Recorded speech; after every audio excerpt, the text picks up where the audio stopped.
আব্দুর রাজ্জাক বিন ইউসুফ হাফিজাহুল্লাহ তিনি বলছেন, যেদিন বাংলাদেশে 9 জিলহজ হবে সেদিন আরাফার সিয়াম প্রতিপালন করতে হবে। তারই ছাত্র ডক্টর মুজাফফর বিন মহসিন হাফিজাহুল্লাহ তিনি আবার বলছেন, যেই দিন সৌদি আরবে আরাফার দিন ওই দিনই সিয়াম প্রতিপালন করতে হবে।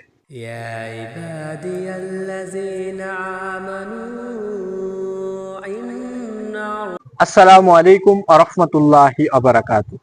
আলহামদুলিল্লাহ ওয়াহদা, আসসালাতু ওয়াসসালামু আলা মান লা নাবিয়্যা বা'দা। প্রিয় দর্শক, ইসলামিক স্পার্ক ইউটিউব চ্যানেলের নতুন একটি ভিডিওতে আপনাদের সকলকে স্বাগত। আপনারা জানেন আমরা একটা ভিডিও তৈরি করেছি যে আরাফার দিন সিয়াম প্রতিপালন করতে হবে।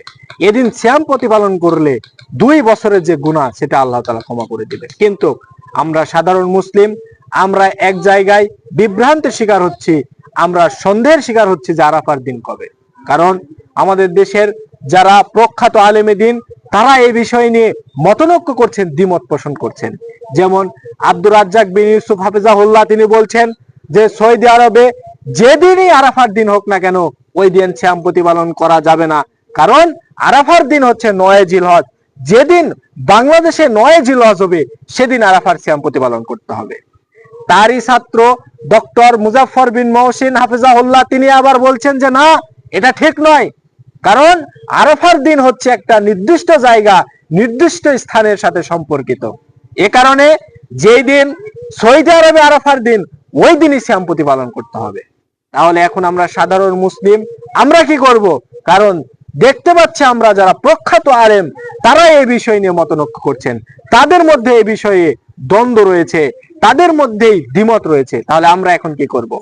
এক্ষেত্রে আমার যেটা মনে পড়ছে ডক্টর খন্দকার আব্দুল্লাহ জাহাঙ্গীর রাহিমাহুল্লাহ তার কথা, যে যখনই মতনৈক্যের মধ্যে পড়বে 2টা হাদিসই পাওয়া যাবে তখন 2টা হাদিস পালন করারই উৎসাহ দিবে সবাইকে।